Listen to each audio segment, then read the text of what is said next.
The evening sky was tinged with cold gray, and the faint light from the street lamps was not enough to dispel the chill that surrounded the quiet parking lot tucked away in a corner of the wealthy Beverly Hills neighborhood, California. The shiny cars were neatly parked in their spaces, but the atmosphere was more suffocating and tense than ever before. There, a 13-year-old boy stood motionless, his deep black eyes seeming to hold untold stories. Jamal, the black boy who had been adopted by the Thompson family when he was just 5 years old. Since childhood, Jamal had been carefully taught by his mother, FBI agent Rachel Thompson, about how to live in a world that often looked at him with suspicion. He knew he was different, knew he was the target of harsh prejudices, but he still longed for a peaceful life like any other child. Today was no different. Jamal had just finished his afternoon soccer practice, carrying his worn backpack, standing there waiting for his mother to pick him up. However, the peace he dreamed of was soon shattered by the gaze of a woman from a luxury SUV parked nearby. Linda, a white woman, a longtime resident of Beverly Hills with a polished, glamorous appearance in a neatly tailored business outfit. She was not only a stranger, but also the embodiment of the deep prejudices and biases in this neighborhood. From the moment she saw Jamal enter the parking area, she followed his every step with eyes full of suspicion and vigilance. Linda did not stop at just staring. When Jamal stopped to tie his shoelaces, she shouted, "Stay right there!" Her voice rang out like an order that could not be refused. Before Jamal could understand what was happening, he felt all eyes turned toward him. The cold feeling of being surrounded by suspicion and distrust. The boy shrank inward, his heart pounding fiercely in his chest. Linda stepped out of the car, her face full of caution and contempt. "The police are coming," she said, as if declaring a serious fact. Jamal knew this was not just ordinary suspicion. It was racial discrimination, a deep-seated prejudice that he could not deny. Just minutes later, the sound of police sirens blared. 2 cars rushed into the lot, their flashing red and blue lights adding chaos to the scene. The Beverly Hills Police Department vehicles stopped, their flashing lights highlighting the gravity of the event. 2 officers stepped out with scrutinizing eyes and cautious attitudes. They looked at Jamal not just as law enforcers, but with the suspicion and prejudice that existed in society. "Show me your papers," a white officer ordered coldly, his tone revealing no respect. Jamal could only lower his head, trying to stay calm. "I haven't done anything wrong, sir." A mocking laugh came from the officer. "Kids like you, I know, always causing trouble." Jamal felt cornered in a dark place where there was no room for justice or fairness. As the tension reached its peak, a car door opened, and a tall, powerful woman stepped out. Her sharp black suit and the gleaming FBI badge on her chest made everyone wary. It was Rachel Thompson, Jamal's mother, an FBI agent, who was always a strong support for her son. "What are you doing here? Why are you questioning my son?" Her voice was cold and strong, cutting through every prejudice like a sharp sword. Linda stood there, her face pale as if realizing that nothing could return to how it was. "That child's situation seems suspicious," she muttered, awkwardly trying to defend herself. Rachel looked Linda straight in the eyes, each word like a sharp needle. "You called the police just because this child exists? Do you know what you're doing?" The atmosphere seemed to freeze. Everyone could feel the weight of truth, of the injustice happening right before their eyes. Jamal looked at his mother, a small hope rising in his heart. That justice still existed, even though the path to it was full of hardships and challenges. Linda stood silently by her black SUV, her eyes never leaving Jamal, who still stood motionless beside his worn backpack. Her eyes shone with contempt and unhidden vigilance. Inside her, long-held prejudices about black people, those who did not belong in Beverly Hills, surged strongly. She pulled out her phone, her hand trembling with excitement and inner frustration. "I need the police here immediately," she said coldly and decisively as she called the hotline. "There's a suspicious black child lurking around the luxury cars," she said, each word full of insinuation and prejudice. "I suspect he's trying to break in or steal." Even though she knew deep down that Jamal was just a boy waiting for his mother, Linda deliberately magnified the fear, using his skin color as an excuse to raise an alarm. Only minutes later, police sirens sounded. Two vehicles with flashing lights arrived like a warning of an impending storm. Two officers stepped out, their eyes resting on Jamal with scrutiny. Not the cautious look of professional care, but one of deep suspicion and wariness. A white officer named Johnson approached Jamal seriously. "Show me your papers," he said coldly, like an order, causing Jamal to stiffen.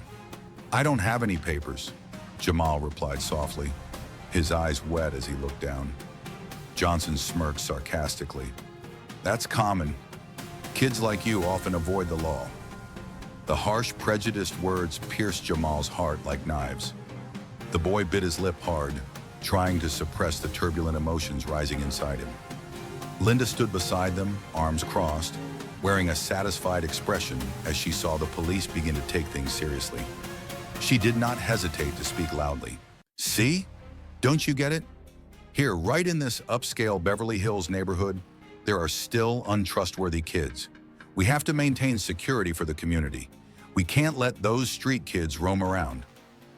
Another white police officer nodded in agreement. "Exactly. We can't allow things like that. Kids who aren't like us are always a risk." Jamal felt each word like a knife stabbing deep into himself. He didn't understand why, just because of his skin color, he was treated like a criminal, an outsider in his own neighborhood. "I'm just waiting for my mom, sirs," his voice trembling, eyes still fixed on the ground. Johnson frowned, his tone cold. "Here, no waiting for mom excuses, bypass security rules. We have to check." The eyes of the people around began to follow him as well, full of silent judgment. From the shadows, a few Beverly Hills residents whispered, "That's why we have to be cautious with people like that. Not everyone should be allowed to wander freely. That skin color doesn't belong in this area."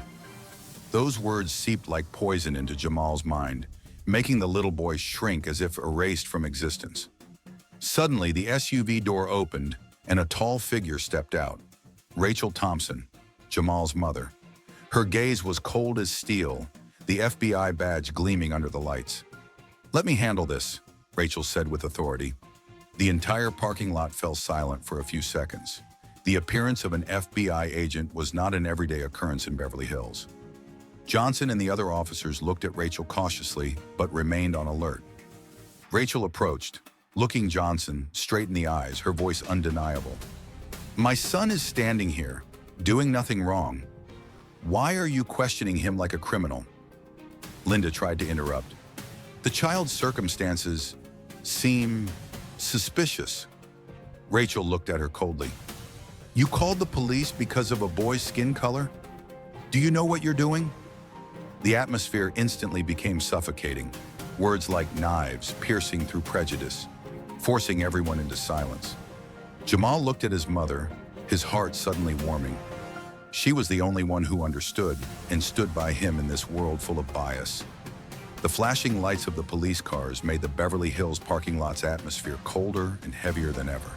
The evening wind rustled through the tall trees, carrying whispers and scrutinizing eyes from the wealthy residents nearby. Linda, the proud white woman who had stood there earlier, now seemed slightly shaken, but still tried to keep her cold demeanor. She pulled out her phone to call the police, her words filled with suspicion and judgment. "There's a black child loitering here. I suspect he's planning something bad." In Linda's mind, images of kids like that were always linked with crime, danger, and chaos. She paid no attention to the fact that Jamal was just a 13-year-old boy waiting for his mother. Other residents in the neighborhood all knew Linda, famous for her unpleasant attitude and lack of welcome for diversity in the community. Many whispered among themselves, "She never accepts anyone different here. Just seeing a person of color makes her raise an alarm. This Beverly Hills isn't for the wrong class of people." When the police sirens sounded, some bystanders looked at Jamal with disapproval. A middle-aged woman in an expensive dress whispered, "Another black kid again. Is he really safe here?" An older man with a stern expression responded, "We must protect this neighborhood. We cannot let outsiders come in and disrupt the peace." These words echoed like silent agreement, a veil of invisible yet thick social prejudice. Officer Johnson, a white man, stepped down from the car, his gaze fixed on Jamal with scrutiny and distrust. He frowned, his tone cold. Do you have any identification? This is not a place for kids without proper papers. Jamal, trembling, replied, I'm just waiting for my mom to pick me up. Johnson sneered, his words full of derision. Waiting for your mom, or waiting for a chance to do something wrong? Kids like you don't just stand still. Linda nodded in agreement. This boy seems like he wants to disrupt order and threaten the safety of Beverly Hills residents. We can't overlook that. Another officer, Rodriguez of Latin American descent, looked around and spoke seriously. In our work, we must be vigilant, but we also must remember not to let prejudice affect how we handle things. Linda glanced at Rodriguez, her tone sarcastic. What do you think about a black boy standing in a wealthy, all-white neighborhood? Do you think that's okay? Rachel Thompson, Jamal's mother, stepped forward, her voice authoritative, cutting in. That's enough. My son has done nothing wrong except wait for his mother. All I hear is judgment based on skin color. Johnson looked at her challengingly. The law is the law. Anyone who doesn't follow it will be questioned. Rachel refused to back down. The law must be fair. I will not tolerate racial discrimination in public service. Linda coldly retorted, You're abusing your power to shield your son, but don't forget not everyone has that privilege. Rachel responded word by word, her eyes cold as steel. I represent justice, not personal privilege, and I will protect my son from all prejudice and discrimination. Meanwhile, Jamal stood nearby, his small eyes growing moist. He heard the words, the looks like needles piercing his heart. But when he saw his mother, he found some comfort and strength. The atmosphere in the Beverly Hills parking lot became suffocating enough to cut with a knife. The flashing lights of the police cars seemed to illuminate an involuntary battle. Officers Johnson and Rodriguez stood side by side, tense gazes, fingers gripping the pistols at their hips, ready for any reaction. Rachel Thompson stood in the middle of the crowd, her voice resonant but firm. I've made it clear my son is innocent. You have no right to threaten or question him just because of his skin color. Johnson frowned, clearly annoyed. You may be an FBI agent, but this is Beverly Hills where we enforce strict laws. If you think you can come here and impose your way, you're mistaken. Linda interjected arrogantly. Exactly. People like you and your son have caused disturbances here many times, bringing trouble and chaos. We can't let that happen. Rachel replied coldly. My son is a normal child, not the monster you imagine. Calling the police on him just because of his skin color is clear discrimination and could be prosecuted. A young white officer looked at Rachel mockingly. Oh, we all know who you are, always using your position to get favors. But this is not the time to use your power. Rachel frowned, her voice serious. I don't need to use power. I only demand fairness and respect for my son's rights. Johnson stepped closer, his tone challenging. We will follow procedure. If your son doesn't have proper identification, we have the right to detain him for investigation. Jamal stood still, feeling everything collapse around him. The words, the gazes, the attitudes made him feel like a criminal in the society's eyes just because of his skin color. Linda looked at Jamal with contempt and spoke loudly enough for everyone to hear. There's no place here for people like you. If you don't leave quickly, something might happen. A murmur arose from those standing nearby. A middle-aged man sneered, Exactly. Beverly Hills is not a place for those who don't belong to exist. Rachel startled but kept her composure, turning to them. That prejudice and discrimination is not only a moral crime, but also illegal. I won't let it happen to my son. Another woman in the crowd snapped, Oh, another call for fairness. But life isn't always fair, you know. Johnson suddenly said, If you don't cooperate, we will be forced to act. Rachel looked the officer in the eye, her voice icy. Any action violating Jamal's rights will be reported by me to the fullest extent. Remember, I may be the only one standing here, but I'm not the weakest. Linda smirked, deliberately escalating the situation. Who do you think you are, daring to challenge us? A privileged mother, right? Another white male officer pushed Rachel slightly and said, Don't cause a disturbance in public. Rachel turned back, her voice powerful. Any threats, violations, or discrimination will be reported to higher authorities. Jamal stood there, eyes wide, feeling the battle raging over him. He looked at his mother and sensed the strength and determination rising in every word she spoke. An older black officer approached and whispered to Rachel, "You did the right thing, Rachel, but this isn't the last battle." Rachel nodded, her heart full of rage against the prejudices still deeply rooted in the society she once believed would change. The story was not simply about a misunderstood child, but a persistent fight against prejudice and racism ingrained in layers of people. As the crowd slowly dispersed from the parking lot, leaving Jamal standing beside his mother in heavy silence, the echoes of that day still lingered in his mind. The 13-year-old boy carried not only an old backpack on his shoulders, but also the invisible burden of stigma, discrimination, and words piercing his heart. Jamal walked beside Rachel, his gaze hazy, avoiding curious looks from the residents around. In his heart, old memories surged. Times he was treated differently, pushed away from playgrounds, scolded harshly by teachers just because of his skin color. "I remember that day at school," Jamal began, his voice soft as if afraid to upset his mother. "When I wanted to play ball with the others, the teacher said, 'You don't belong to that group.' Then my friends avoided me, telling me, 'Go play somewhere else. You don't fit.'" Rachel took his hand, her eyes gentle but full of strength. "I know you've endured more than I can imagine, but I'm here, and I won't let anyone hurt you." Jamal nodded, eyes moist. "I just want to be normal, to be treated like every other kid." Rachel sighed deeply, her voice lowering. "Racism isn't just words or looks. It's a long-lasting wound, seeping into the soul, especially for kids like you." The boy fell silent, each story and memory flooding back. The times he was mocked for his thick hair and dark skin. The times small neighborhood stores refused to serve him. The feeling of isolation whenever he entered places full of white people. And the invisible fear walking outside, fearing suspicious looks, fearing subtle discrimination. "Do you remember, Mom? Once an adult scolded me for crossing the street too slowly, as if I was disturbing their life," Jamal said, his voice choking. Rachel gently stroked his hair, her heart gripped by injustice.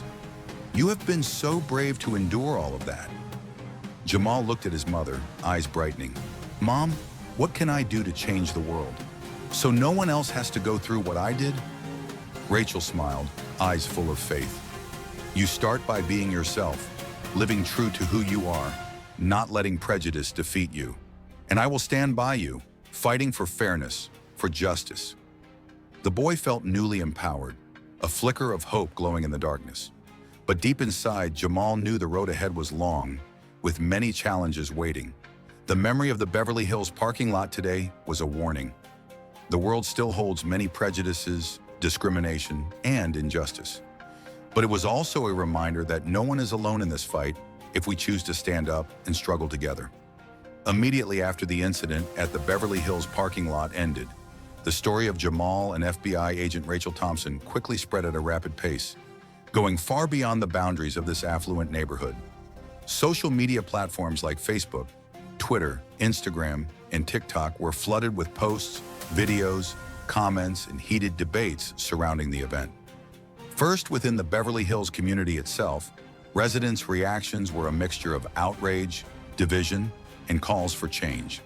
At neighborhood meetings, many people could not hide their dissatisfaction. Mr. Richard, an elderly businessman who had lived in Beverly Hills for many years, angrily told a group of neighbors, "We have invested so much to create a safe and orderly community. We cannot allow cases like this to disrupt our peaceful lives." Ms. Helen, a middle-aged woman with a polite yet firm demeanor, countered, "But that peace does not mean we have the right to discriminate against those who are different. Jamal is just a boy. We should protect him, not panic to the point of calling the police." Some younger residents, like Jessica, a local university student, shared, "This story reflects the pain and injustice many people of color endure every day. I feel ashamed that prejudice still exists right here in our neighborhood." Meanwhile, forums and community groups on social media were filled with lively discussions. On Twitter, the hashtag number Justice for Jamal quickly rose to the top trending list. Users from all over the world expressed outrage at the discriminatory behavior and voiced support for Jamal's family. The account at TruthSeeker wrote, "It's unacceptable that a child is suspected and treated like a criminal simply because of his skin color. Society needs to change now." The account at Silent No More posted a video interview with Rachel, accompanied by the comment, "A brave mother standing up against racism in one of America's wealthiest areas. This is the kind of action we need to spread." However, not everyone agreed. Some accounts argued, Beverly Hills has the right to maintain security. It's a wealthy place and cannot tolerate risk from anyone. Racism? Not really. It's about protecting the community. These opposing views sparked fierce debates, reflecting deep social divisions on racial issues. Many social organizations and advocacy groups for people of color quickly spoke out. They organized online forums, calling on communities to unite against racism and injustice. Rachel received numerous messages of support and encouragement from everywhere. Some strangers also sent words of solidarity. "We stand with you and Jamal. Never be alone." Your story inspires many people. However, the pressure was also significant. Rachel faced hateful comments, threats from those who disagreed, even showing strong racial bias. Messages contained hostile language accusing her of abusing power to favor her son. Jamal also felt the intense attention on him, both support and scrutinizing, judgmental eyes. He began to understand that today's event was not just a personal matter, but a symbol of a long struggle for many like him.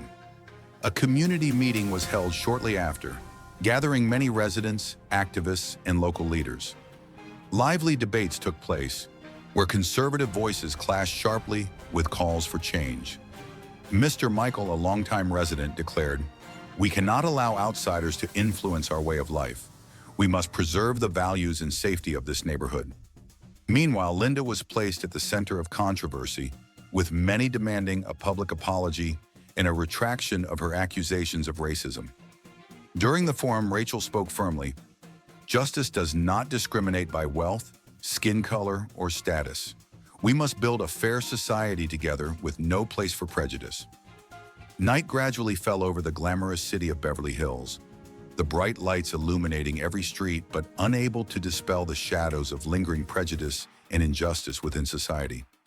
In his small room, Jamal looked out the window, his eyes filled with sadness and deep thought. The 13-year-old boy, with many bitter experiences behind him, was gradually realizing that the world was not as simple as he once believed. Rachel Thompson, his mother, sat beside him, gently holding his hand. Her voice was warm yet powerful, like a message to overcome all difficulties. "You know, Jamal, life isn't always fair, and there are things you cannot change alone.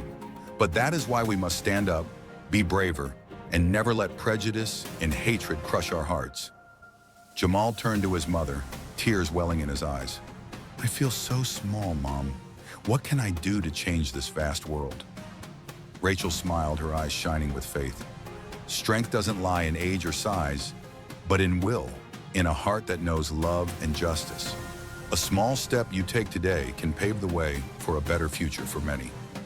The boy was silent, his mind full of swirling thoughts. Bitter memories, judging eyes, words like knives still haunted him. But now, with his mother beside him, Jamal felt he was not alone. "I know justice is not something naturally given. It is a journey each of us must embark on and protect," Rachel continued. "I will always stand by you, walking with you through every challenge, because we cannot stay silent when we see injustice." Outside, the world kept turning, and Jamal's story was only one among countless tales of discrimination and prejudice many have endured or are enduring. But their voices were growing louder day by day, hour by hour. Rachel went on, "Every time we speak out, every small action contributes to changing society. Don't be afraid to stand up for what is right. Don't let silence become complicity in injustice." Jamal looked at his mother, his heart filled with inspiration. "I won't let those prejudices defeat me. I want to be someone who helps change the world." Rachel embraced him tightly, her voice warm like a fire, warming the soul. "You are the future, Jamal. I believe you can do it." The phone rang, messages from supporters, words of encouragement, sharing, and companionship in the fight against racism. Jamal read each line, feeling the strong connection of the community. "We are not alone," he whispered. Jamal and Rachel's story inspired thousands.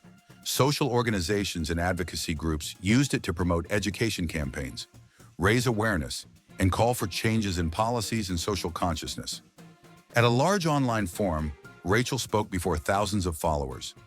"We live in a world full of prejudice and discrimination, but each person can be a flame of change. Don't let fear or silence stop you. Be the voice of justice, truth, and love." Applause and warm support rang out everywhere, not only from people of color, but from individuals of all races and social classes.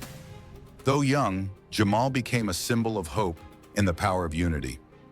Rachel's final call to action was a message to everyone listening to the story. Change does not come from one individual, but from millions of hearts beating together for justice. Start with yourself with the smallest actions, by recognizing and respecting one another more each day. Justice is the right of everyone, regardless of skin color or social status. Fight for it, for the future we all share. You can feel the weight, yet also the hope in that message. The ending is not just a conclusion, but also a beginning. The start of a new journey, a revolution in awareness and action.